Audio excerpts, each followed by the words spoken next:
आपण आलो आहोत भोसा या गावी, ज्या ठिकाणी प्रगतील शेतकरी म्हणून ओळखले जाणारे दिनकर मांडे यांच्या शेतामध्ये. त्यांच्या शेतामध्ये ॲटोमॅटिक वेदर स्टेशन, त्याला AWS किंवा स्वयंचलित हवामान केंद्र असं म्हणून ओळखलं जातं, हे बसवण्यात आलेलं आहे. हे शेतकऱ्यांसाठी एनसाई रांजणी या कारखान्याने शेतकऱ्यांना सबसिडीच्या स्वरूपात प्रोव्हाइड केलेलं आहे. त्याबद्दल आपण आता थोडक्यात माहिती या ठिकाणी घेणार आहोत. ही शेतीसाठी एक उपयुक्त साधन म्हणून ओळखलं जातं. हे केंद्र मानवी हस्तक्षेपाशिवाय वातावरणातील जे बदल आहेत त्या बदलाची अचूक अशी नोंद घेते आणि ते शेतकऱ्यांपर्यंत पोहोचवतं. यामध्ये हवामानाचा अचूक अंदाज घेतला जातो, त्यालाच रिअल टाईम माहिती किंवा तात्काळ माहिती याद्वारे शेतकऱ्याला पोहोचविली जाते. त्यामध्ये तापमान, आर्द्रता, पाऊस ह्या गोष्टी शेतकऱ्यांपर्यंत हे मशीन पोहोचवतं. त्यामध्ये पिकाच्या वाढीसाठी आवश्यक तापमानाचे निरीक्षण करून ते शेतकऱ्यांना त्या संदर्भातील माहिती सांगतं. त्याचबरोबर आर्द्रता, ह्युमिनिटी, हवेतील ओलावा मोजून रोगराईचा अंदाज लावणे आणि पाऊस किती किलोमीटर झाला याची अचूक नोंद या यंत्राद्वारे घेतली जाते.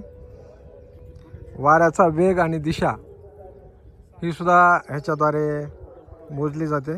त्याच्यामुळे शेतकऱ्यांना फवारणी आणि त्यासाठी जे योग्य वेळ आहे ती योग्य वेळ त्या वाऱ्याच्या वेगामुळे साधता येते आणि नुकसान टाळता येतं. त्याचबरोबर स्मार्ट इरिगेशन म्हणजेच सिंचन व्यवस्थापन पण या यंत्राद्वारे केलं जातं. जमिनीतील ओलावा मोजणाऱ्या सेन्सर्समुळे पिकाला नेमके कधी आणि किती पाणी हवे आहे हे समजते.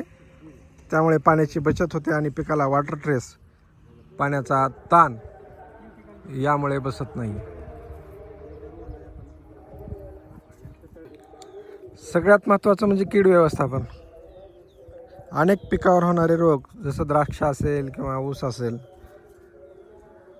हे वारंवार त्याचा सामना शेतकऱ्यांना करावा लागतो. हे विशिष्ट तापमान, आर्द्रतेवर अवलंबून असणारं जे हे कीड किंवा रोग असतात, हे AWS कडून मिळालेल्या माहितीद्वारे शेतकरी रोग येण्यापूर्वीच प्रतिबंधात्मक फवारणी करून ह्या यंत्राद्वारे खर्च किंवा औषधाचा जो येणारा खर्च आहे तो कमी करू शकतो. फवारणीचे नियोजन यामुळे योग्य लावता येते. वाऱ्याचा वेग जास्त असल्यास फवारलेले औषध पिकावर न पडता हवेत उडून जाते. त्याची जी अचूक वेग वाऱ्याचा आहे किंवा स्थिती आहे ती AWS द्वारे शेतकऱ्याला मिळते आणि त्यामुळे प्रभावीपणे फवारणी करायला मदत होते.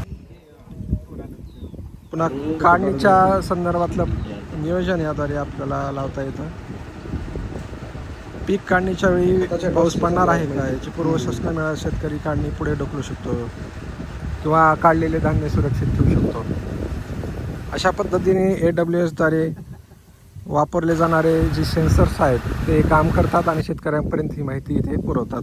त्यामध्ये पावसासाठी रेंज गेज म्हणून युनिट आहे.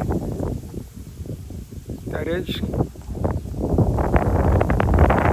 गेजद्वारे आपल्याला पावसाचा अंदाज येतो.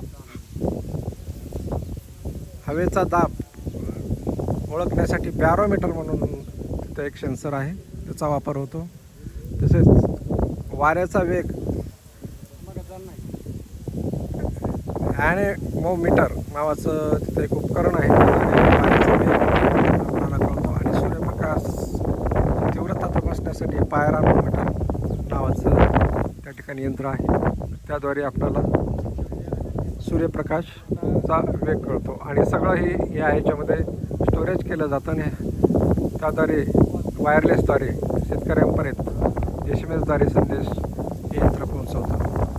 थोडक्यात सांगायचं म्हणजे स्वयंचलित हवामान केंद्र हे शेतकऱ्यांसाठी एक विशिष्ट एक डिजिटल मार्गदर्शक म्हणून काम करते, ज्यामुळे या शेतीमधील जोखम कमी करून उत्पन्नास वाढवण्यास नक्कीच मदत होते.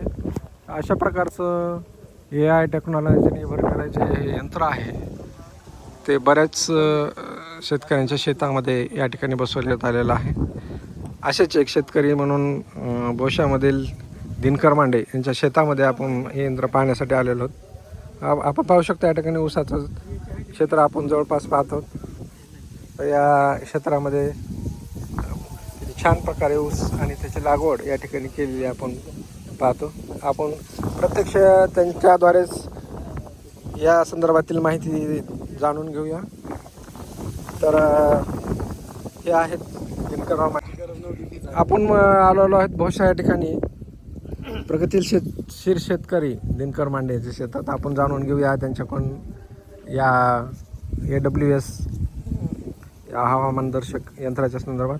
तर हे यंत्र आपणाला कुणामार्फत बसवलं आहे आणि ही यंत्र नॅचरल शुगर कारखाना रांजणी त्यांच्यामार्फत बसवलेलं आहे आपल्या इथं. मग कसं आहे आणि सुरुवातीला त्यांनी 700 शेतकऱ्याच्या शेतावर प्रयोग केलेले आहे. सुरुवातीचंच आहे स्टार्टिंगला. 700 शेतकरी म्हणजे त्यांच्या जे कार्यक्षेत्र आहे कार्यक्षेत्र रांजणीचं आहे तेवढ्या शेतकऱ्याच्या शेतावर त्यांनी बसवलेलं आहे. आमच्याकडून 2500 रुपये भरून घेतले आणि हे यंत्र दिलेलं आहे. किती खर्च येतो या यंत्र बसवायला जवळपास? म्हणजे त्याची कॉस्टिंग किती आहे? कॉस्टिंग 1 लाखापर्यंत आहे. तर तुम्हाला 2500 रुपये भरावं लागतात. 2500 रुपये. म्हणजे वरची सबसिडी हे गव्हर्नमेंटनं काय असेल ते असेल त्यांना माहीत आहे, ते आपल्याला माहीत नाही. बरं, फक्त तुमच्याकडून 2500 रुपये. ह्याच्या मार्फत 100 टनाचं उद्दिष्ट आहे त्यांचं ऊस काढण्याचं. कारण त्यांनी 150 टन KVK काढलेला आहे ऊस AI मार्फत.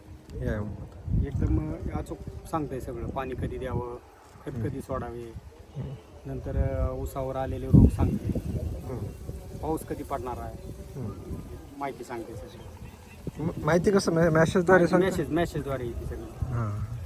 आणि याची माहिती त्यांना पण तिथं कलेक्ट होते ना त्यांना माहिती पडते. आता ही हब आहे, हब आहे, त्याच्यापासून त्याची रेंज 3 किलोमीटर आहे. चारी बाजू 3 किलोमीटर पर्यंतचं क्षेत्र ते. दुपारी आपल्याला मेसेज आला संध्याकाळी. आता आपण त्या टायमिंगमध्ये चाललेलो की संध्याकाळी वातावरण पावसाचं 4:30 ते 10च्या दरम्यान पाऊस पडत. वातावरणाला त्या पद्धतीनं पाऊस यायला आहे. एवढ्या कार्यक्षेत्रात पाऊस पडणारच. म्हणजे आज पाऊस पडणार याचा मेसेज तुम्हाला आलेला आणि अगोदरच पाठवला. आम्ही सतर्क राहिलेला आहोत समजा. त्याच्यामुळे दुसरा बी फायदा व्हायला ना. कुठं रब्बीचे आघाताचे पिकं काढलेले असले तर झाकायला ही ती मदत होते त्याची. तर जे समजा खत दुकानात जायचं आणि त्यांनी जी डोस द्यायची लिहून ती करायची गरज नाही. आता त्याच्यावर ज्या पद्धतीने सांगते AI ज्या पद्धतीनं आपल्याला मेसेज देते त्या पद्धतीनं केलं. खरा खताची मात्रा कुठली कशी टाकायची, स्फुरद, पालाश, पोटॅश काय जे असं, माती कधी लावायची, भर कधी लावायची, खत कुठला टाकायचा, तर नियंत्रण कसं करायचं, कुठल्या भागात कसा रोग आलेला आहे, हे सगळे माहिती याच्यात पूर्ण येते. त्याच्यात बॅटरी आणि सोलार पॅनल आहे. बॅटरी आणि सोलार आहे त्याच्यामध्ये.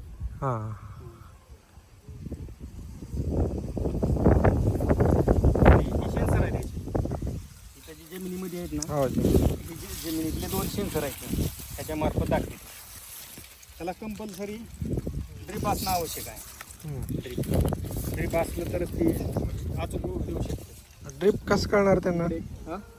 इकडे एक सेन्सर आहे, इकडे एक सेन्सर आहे, 2 सेन्सर आहे. जमिनीत जवळपास अर्धा ते पाऊण फूट असतो मध्ये. त्याच्यामुळे ती माती अगोदरच माती परीक्षण केलेलं असतं. त्या माती परीक्षणानुसार आपल्याला डोसेस देते ती खताचे. आणि ड्रीपमधून बी डोसेस वेगळे देता येतात आपल्याला. ड्रीपला वगैरे अटॅच केलेलं आहे का? ड्रीपला अटॅच नाही. ही जमिनीत हे ड्रीपचं पाणी पडलं की त्याचा ओलावा दाखवणार ना सेन्सर. त्याला त्याच्या खाली किती ओलावा झाला, किती दिवस आता ती म्हणजे आपण पाणी नाही सोडायचं, किती तास सोडायचं. समजा आज पाणी सोडलंय की आता त्याच्यावर नंतर मीटर दाखवते की 60% जास्त झालंय पाणी, का पुरेसा ओलावा आहे, का कमी पडायला, का कोरडं होईल, असं एक मीटर आहे मोबाईलवर. त्याच्यावर सांगते पुरेसा ओलावा आहे का कसा आहे ते. ज्यावेळेस कोरडं म्हणून येईल समजा त्यावेळेस आपण चालू करायचं. मग त्याच्यावर शिफारस येते तासभर चालवायचं का 2 तास चालवायचं का 1.5 तास. त्याने ज्यावेळी शिफारस केली तेवढंच चालवायचं आपण. अतिरिक्तचा आता 2-3 दिवस झालं पाऊस चालू आहे सलग, तर ती मीटर काय कमी होईना गेले. मग आपल्याला जोपर्यंत मेसेज येत नाही पाणी चालू करा म्हणून तोपर्यंत करायचंच नाही. आता एरिया आपण चालू केला असतं ना, म्हणजे ही जर सिस्टीम नसली असते तर चालूच केलं असतं आपण. असा आहे त्याचा फायदा म्हणजे. आणि कमी पाणी लागते. पावसाळ्यात आपल्याला कधी सोडावं कळत नाही पाणी. मग ह्यानं जर समजा मेसेज दिला आपल्याला किंवा तुम्ही पाणी सोडा म्हणून तरच सोडायचं, नाही तर सोडायचंच नाही. आता हे ऊसाचं कसं टार्गेट आहे तुमचं, म्हणजे करी उत्पन्न एकरी काढायचं? 100 टनाचं टार्गेट आहे. आणि नॅचरल शुगरने यावर्षी काय केलेलं आहे की ज्यांना 100 टनाच्या पुढे किंवा मिळेल उत्पादन अशाला लखपती योजना काढलेली आहे. 1 लाख रुपयाचं बक्षीस ठेवले. त्याच्यात आता सध्या त्यांची शेतकऱ्याची मार्गदर्शन करून चालू आहे त्यांचं हे करायला. आणि हे ऊसासाठीच म्हणून आहे का? कुठलाही पीक सगळ्या असं पिकाला चालतंय. त्या पिकाची फिडिंग करणं गरजेचं आहे ना त्याच्यात. आता ह्या म्हणजे अगोदर फिडिंग करावं लागते हा, त्याच्यामध्ये. ह्याच्यात फिडिंग केली आहे ऊसाची सगळी की ऊसाचं दाखवणार. हां सोयाबीनचं केलं सोयाबीनचं दाखवणार, तुरीचं केलं तुरीचं दाखवणार. त्या आता ही जी बसविली सिस्टीम फसल कंपनीची. कोणती? फसल कंपनीचं बसविलेलं आहे. ते जे AWS युनिट आहे ते. हां ह्याच्या पुढे एक वर्जन आहे. आता 1-2 वर्षात होईल चालू. अगोदर ही शेतकऱ्याला म्हणजे आमच्यासारख्या शेतकऱ्याला समजलं की नंतर ते जे आज जे आता आम्ही जे ही वॉल जे आहे तिथले ते वॉल जे वॉल आहे समजा आता आपण असं केलं की मॅन्युअली चालू झालं की तर ह्याला ऑटोमॅटिक सिस्टीम होणार आहे आपण. आणि ह्या तुकड्याला समजा 2 तास भिजवायचे आपण. जेवढे आपण त्या ह्याला फिडिंग देतात त्या पद्धतीनं तुकडे भिजणार आणि चालू. म्हणजे वॉलला सेन्सर बसवणार ते? वॉलला नाही, वॉलच ती बदलणार. वॉल बदलणार, त्याची सौरवरची वॉल येणार ती. जिथे जिथे ही आहे का तिथे तिथे ती सौरची वॉल टाकणार आणि त्या पद्धतीनं ती चालणार. पुन्हा समजा आपण इथे एक 4 वॉल आहे, एक आपली लाईट 8 तास आहे. 2-2 तासाचं त्याला फिडिंग केली, 2 तास चालणार हे तुकडं. ऑटोमॅटिक खालचा वॉल ओपन होणार नाही, ऑटोमॅटिक ही वॉल बंद होणार. अशी सिस्टीम आहे. पण ही सगळं माहिती झाल्यानंतर त्याला फिडिंग तसं केलं 2-2 तासाचं तिथे ऑटोमॅटिक ते वॉल बंद होऊन म्हणायची त्याला. दुसरीकडचं वॉल ऑटोमॅटिक चालू होणार. ऑटोमॅटिक म्हणजे ह्या वॉलला आपण आता जसं मॅन्युअली हातानं करतो आपण, हे मॅन्युअली जे असं करतो त्याला इथे यायची गरज नाही. ऑटोमॅटिक चालणार ती पुन्हा. हे पुढच्या व्हर्जनमध्ये पुढच्या व्हर्जनमध्ये करणार आहेत.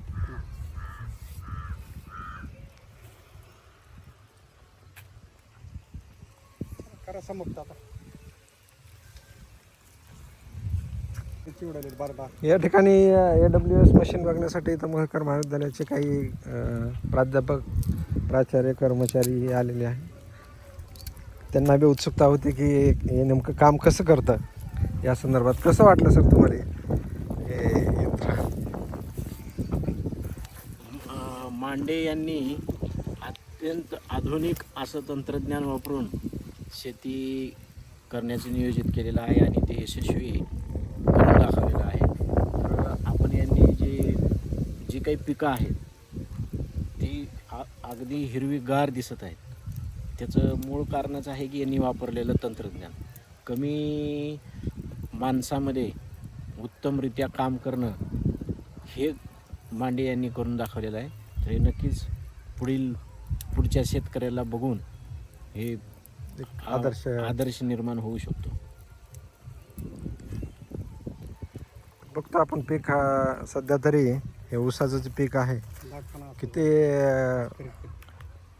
छान पद्धतीने या ठिकाणी आपण पाहू शकतो. आणि ते त्यांचं जे टार्गेट आहे ते टार्गेट ते नक्कीच अचीव करतील. आणि रांजणी कारखान्याने जे बक्षीस त्यासाठी ठेवलेलं आहे